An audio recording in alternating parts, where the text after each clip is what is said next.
Hey everyone, how are you all? I hope you must be doing great. This is me Khan Rizwani. Welcome back to my channel. So student, अब cell chapter जो कि हमारे class 9th biology chapter है, इस topic को मैं part wise में divide कर रही हूँ बिकॉज चैप्टर इज़ लिटिल लेंदी और एक ही बार में मैं सब अपलोड कर दूँगी, आपको बहुत बोरिंग लगेगा। तो चलिए स्टूडेंट, और मेरे चैनल पर आने अगर आप नए हैं तो प्लीज़ बेल आइकन को हिट कर दें, चैनल को सब्सक्राइब कर दें और बाकी आपको पता ही है शेयर कर दें। So student, now let's start the video.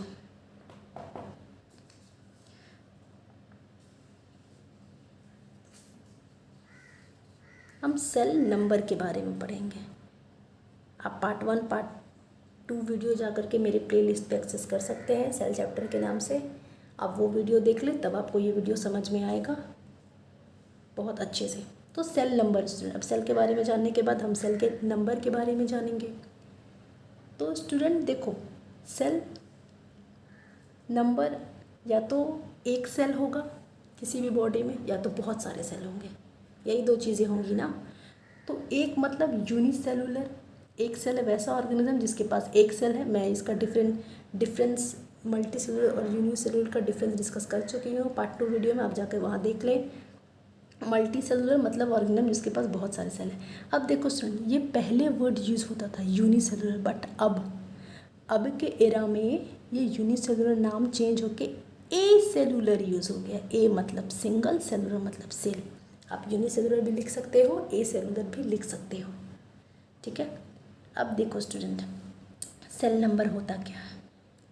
बहुत सारे ऑर्गेनिज्म में ना, हमारे हम ह्यूमन बॉडी है, हम जब न्यूली बॉर्न होते हैं, हम जब बच्चे, जब आप छोटे रहते हो, तब आपके बॉडी में 2 × 10⁻12 सेल होता है। आप सोच लो, इमेजिन कर लो,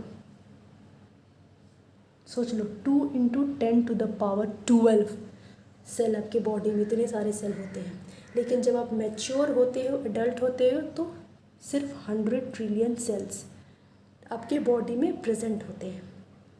मतलब हमने इस फैक्ट को देखकर ये जाना कि हमारे बॉडी में जो सेल है ना, वो ज़रूरी नहीं है कि फिक्स है। देख रहे हो ना, वैरी कर रहे हैं ना। बचपन में सेल का नंबर कुछ और था, बड़े हुए सेल का नंबर कुछ और हो गया, वैरी किया। लेकिन कुछ मल्टी सेलुलर ऑर्गेनिज्म में, कुछ multi cellular, not all but in some, that's why I have mention here some multi cellular organism में नंबर ऑफ सेल फिक्स है। मतलब उनका एकदम डेफिनेट सेल नंबर होगा, फिक्स होगा, ठीक है।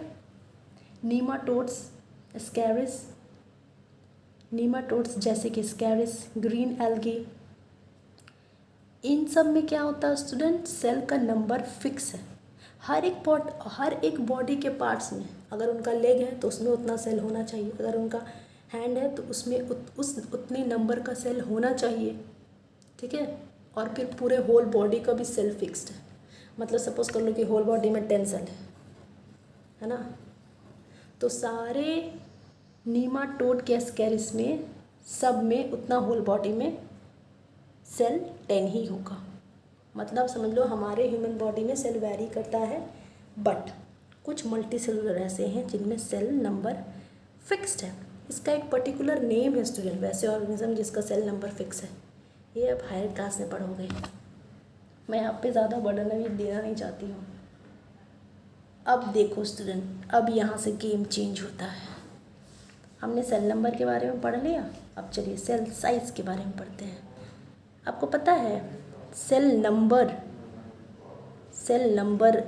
ही डिसाइड करता है सेल का साइज़। 1 मिलियन बात बता रही हूँ, $1 मिलियन टिप्स आपको दे रही हूँ मैं। सेल नंबर ही डिसाइड करेगा सेल का साइज़ कितना है। तो समझ कर लो, सपोज कर लो कि एलिफेंट है, तो हम बोलते हैं wow elephant is such a big animal, right. तो इसका मतलब ये नहीं कि एलिफेंट में जो सेल है ना, सब बड़े बड़े सेल होंगे इसलिए इतना बड़ा, नहीं। मतलब एलिफेंट में सेल बहुत सारे हैं, सेल का नंबर बहुत है, इसलिए एलिफेंट बिग है। समझ रहे हो ना, इसलिए मैंने लिखा है रिलेशन। आप देख लो RE, ये शॉर्ट फॉर्म मैंने लिखा है रिलेशन का, बिटवीन का ये शॉर्ट फॉर्म है ताकि कम टाइम में हम ज़्यादा समझ सके, इसलिए मैंने शॉर्ट फॉर्म लिखा है। और स्पेस की भी प्रॉब्लम है, आप देख सकते हो। तो relation between size and number of cell, cell का नंबर और उसके साइज़ का रिलेशन क्या होता है? तो यही तो होता है, जितना ज़्यादा सेल रहेगा बॉडी में उतना उस ऑर्गेनिज्म का साइज़ बड़ा होगा। इसलिए मैंने डायरेक्टली प्रोपोर्शनल लिखा है। ये सिंबल है स्टूडेंट, आप फिजिक्स में कई बार आप पढ़े होंगे। मतलब ये वाला चीज़ अगर इंक्रीज़ होता है तो ये भी इंक्रीज़ होगा। इसको कहते हैं डायरेक्टली प्रोपोर्शनल, मतलब इसका डायरेक्ट इफेक्ट इस पे पड़ेगा और वो सेम होगा, है ना। तो number of cell determine size of a cell.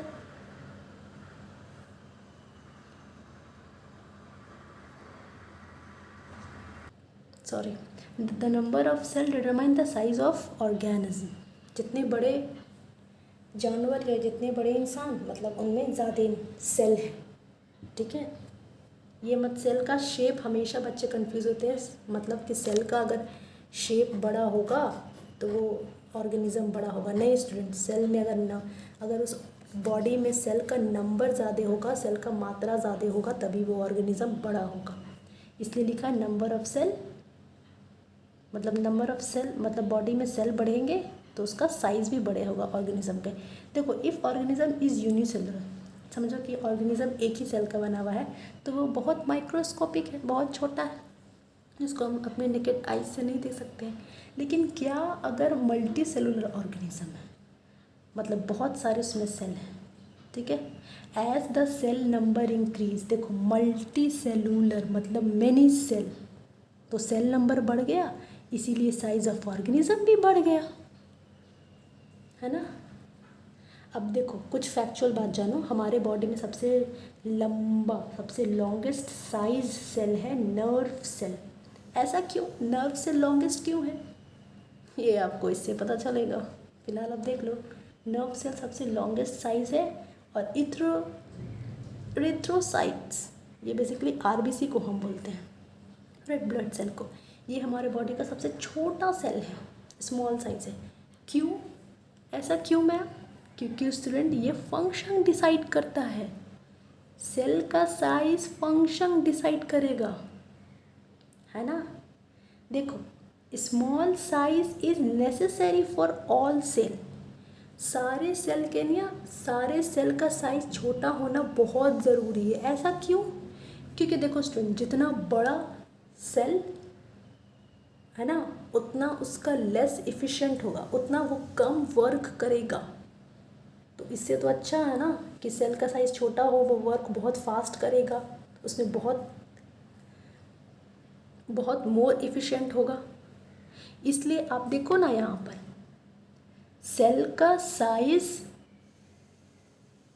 बताएगा नंबर ऑफ, मतलब नंबर ऑफ सेल डिसाइड करेगा साइज ऑर्गेनिज्म का, ठीक है। और देखो स्टूडेंट, और ये जो साइज़ है ना सेल का, मैंने बताया नर्व सेल सबसे लंबा है साइज़, क्यों है? क्योंकि इसका काम ही वैसा है, इसीलिए लंबा है, इसीलिए ये लॉन्गेस्ट है, मतलब इसका फंक्शन ही वैसा है, इसीलिए इसे कुदरत ने लॉन्ग बनाया है। क्यों, मैं बताऊंगी वीडियो में, बस कंटिन्यू रहे। तो देखो स्टूडेंट, सेल ग्रो करते हैं तो वो कम एफिशिएंट हो जाते हैं, कम वर्क करते हैं, ठीक है। लेकिन तो इसको करने के लिए क्या क्या होना चाहिए, मतलब अगर सेल बढ़ गए, ग्रो हो गए, कम वर्क कर रहे हैं, तो एक तरीका है स्टूडेंट कि one way to become more efficient, cell को मोर इफ़िशिएंट बनाया जाए कि उनके काम को डिवाइड कर दिया जाए, ठीक है। काम को डिवाइड से मतलब आप देखो, एक मिनट, आप देखो कि सेल में ना ऑर्गेनल को डेवलप कर दिया जाए, मतलब सेल के अंदर ऑर्गेनल को डेवलप कर दिया जाए और सबके काम को डिवाइड कर दिया जाए, तब सेल ज़्यादा एफिशिएंट हो जाएगा। और यही चीज़, यही डिवीज़न, मतलब another ways to develop organelle, यही ऑर्गेनल का फॉर्मेशन आया है स्टूडेंट। नए सेल का आगाज़ हुआ है, आप पढ़ते हो ना, प्रोकैरियोट्स, यूकैरियोट्स, ये यहीं से डिराइव हुआ है स्टूडेंट। कैरियोटिक सेल, यू मतलब ट्रू, कैरियोटिक या कैरियोक मतलब न्यूक्लियस, मतलब another ways to develop organelles that perform a specific task. This adaptation leads to developing more sophisticated cell which we call eukaryote cell. तो basically student eukaryote कहाँ से आया, क्यों हुआ, ये जान लो आप जान चुके हो। क्योंकि सेल जितना, सेल तो ग्रो करता है, सेल का टेंडेंसी है ग्रो करना, तो वो ग्रो करेगा, ज़्यादा बड़ा हो जाएगा तो उसमें काम करने की क्षमता कम हो जाएगी, इसलिए उसके अंदर ऑर्गेनल आ गया ताकि वो और अच्छे से काम सके, और ऑर्गेनल आ गया मतलब ट्रू न्यूक्लियोटिक सेल है वो। यूकैरियोट्स और प्रोकैरियोट्स को मैं डिफरेंस दोनों के बीच में मैं आपको बताऊंगी, फिलहाल आप इतना देख लो। मतलब इन शॉर्ट अब देख लो student, if cell has large size it weights also large. Cell अगर बड़ा साइज़ का हो जाएगा तो उसका वज़न भी बढ़ जाएगा, और वज़न अगर बढ़ गया स्टूडेंट तो वो लेस इफ़िशिएंट, कम काम करेगा, वो मूव नहीं करेगा। शायद इसीलिए, ध्यान से देखना, बहुत बड़ी बात बता रही हूँ, कई जगह मेंशन नहीं है, बहुत बड़ी बात बता रही हूँ आपको। शायद इसीलिए यहाँ पे मैंने लिखा है dash goes to egg sperm, बता रही हूँ, ध्यान से बस सुनते जाओ। इसीलिए स्पर्म का साइज़ छोटा होता है ना, इसीलिए क्यों, साइज़ छोटा है तो वो ज़्यादा काम करेगा, ज़्यादा इफ़िशिएंट होगा, ज़्यादा एक्टिव होगा। इसीलिए sperm goes to egg for fusion, not egg जिसका साइज़ बहुत बड़ा है। फीमेल बॉडी में ये प्रेजेंट रहता है, वो में रिप्रोडक्टिव ऑर्गन में, ओके। एग का साइज़ बड़ा है, इसलिए ये स्पर्म के पास नहीं जाता है, क्योंकि इसका साइज़ बड़ा हो गया ना, अब ये फंक्शन कम करेगा, ये लेस एफिशिएंट होगा। और चूँकि स्पर्म का साइज़ छोटा है तो ये मोर एफिशिएंट है, ज़्यादा काम कर सकता है और ये मूव भी कर सकता है। इसीलिए स्पर्म जाता है स्टूडेंट एग के पास फ्यूज़ होने के लिए, ना कि एग जाता है। Sperm goes to the egg for fusion, not egg goes to sperm. Reason समझ में आ गया। वन ऑफ द रीज़न ये भी है, एक ये भी रीज़न है कि स्पर्म में टेल होता है, वो उसको मूवमेंट में हेल्प करता है। एग में टेल नहीं है तो वो मूव नहीं कर सकता, ये भी एक रीज़न है। लेकिन ये भी एक रीज़न है कि स्पर्म का साइज़ छोटा है, इसीलिए वो ज़्यादा एक्टिव है, ज़्यादा एफिशिएंट है। एग का साइज़ बड़ा है, ठीक है। मतलब लार्ज साइज़, जहाँ सेल का साइज़ बड़ा वो कम फंक्शन करेगा, सेल का साइज़ छोटा हुआ, स्मॉल हुआ तो वो ज़्यादा फंक्शन करेगा। आपको रिलेशन समझ में आ गया, relation between size and function of cell. मतलब सेल बढ़ेगा तो फंक्शन कम होगा, इसलिए मैंने इन्वर्सली प्रोपोर्शनल, मतलब ये भाई साहब इंक्रीज़ होंगे तो ये वैसा डिक्रीज़ होंगे। साइज़ जहाँ सेल का बढ़ा, फंक्शन कम हो गया, इसलिए इन्वर्सली ये इंक्रीज़ होगा तो ये डिक्रीज़ होगा। लेकिन इसमें क्या हो रहा था, नंबर ऑफ सेल में और साइज़ ऑफ ऑर्गेनिज्म में क्या हो रहा था, डायरेक्टली प्रोपोर्शनल था ना। नंबर बढ़ेगा तो ऑर्गेनिज्म का साइज़ बढ़ेगा। अब इसमें सेल का साइज़ बढ़ेगा तो फंक्शन कम हो जाएगा। आई होप आपको इन दोनों के बीच में रिलेशन समझ में आ गया है। ये मैं आपको बहुत आसान भाषा में समझा रही हूँ, प्लीज़ समझें, बहुत जगह ये मेंशन नहीं है। ऐसे आपको relation between size and shape ऐसे करके इन्वर्सली और डायरेक्टली प्रोपोर्शनल फिजिक्स का लॉजिक लगा करके कोई आपको समझाएगा नहीं, ठीक है। बट आपको मेरे वीडियो में ये सारी चीज़ें अवेलेबल होंगी, तो प्लीज़ मेरे वीडियो को लाइक करें, शेयर करें, प्लीज़। अब देखो स्टूडेंट, अब बारी आती है सेल के शेप की। सेल का शेप कैसा होता है, हमने साइज़ पढ़ लिया, नंबर पढ़ लिया, अब शेप के बारे में पढ़ लें। अब देखो स्टूडेंट, अब इसका डायरेक्ट कनेक्शन है relation between shape and function, क्योंकि कुदरत ने सेल का शेप बनाया ही ऐसा है, क्योंकि उसका फंक्शन ही वैसा है। कैसे, देखो, shape of cell greatly influence its function, ठीक है। Shape of cell directly connection है इसका फंक्शन में। जैसे मैंने आपको पढ़ाया था, आप वीडियो में देख लेना, न्यूट्रिशन इन प्लांट, जो कि हमारा क्लास 7 का चैप्टर है। बेसिकली 10th में भी आपको पढ़ना है लाइफ प्रोसेस के अंदर इस टॉपिक को। आपने देखा होगा कैक्टस प्लांट है ना, कैक्टस प्लांट में लीव्स नहीं होते हैं, लीव्स को रिड्यूस फॉर्म में उसका स्पाइन है, कांटा है। ऐसा क्यों? ऐसा क्यों कि कैक्टस के पास लीव्स नहीं और सारे प्लांट में ऐसे लीव्स है? क्योंकि कैक्टस में ना डेजर्ट एरिया में उसके पानी की बहुत कमी हो जाती है स्टूडेंट। अगर उसमें कांटा नहीं होगा ना तो पानी पूरा वेपराइज होकर ट्रांसपीरेशन होने लगेगा, हवा में उड़ जाएगा, तब तो कैक्टस बेचारा मर ही जाएगा। इसलिए कुदरत ने वैसा बनाया ही है स्टेम के ऊपर रिड्यूस फॉर्म में लीव्स, जिसको हम कांटा बोलते हैं, स्पाइंस बोलते हैं। तो ये सब बहुत फैसिनेटिंग है। आप बायोलॉजी पढ़ोगे आपको नेचर बिल्कुल और क्लोज समझ में आएगी। हर एक चीज़ के पीछे रीज़न है student.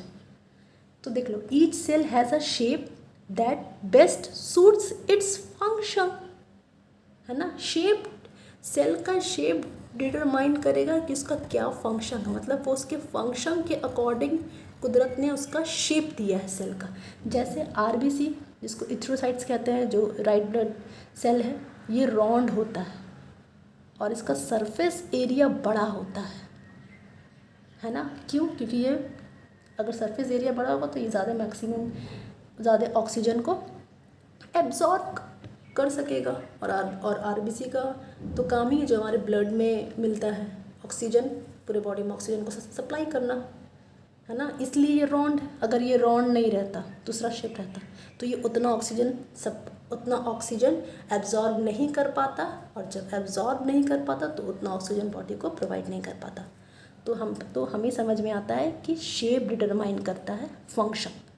Shape of cell determine the function of cell, ठीक है। अब देखो नर्व सेल, हमारा नर्व सेल कैसे होता है स्टूडेंट? अब देख लो, बेसिकली मैं पढ़ाऊँगी, ये बेसिकली ऐसा होता है हमारा नर्व सेल।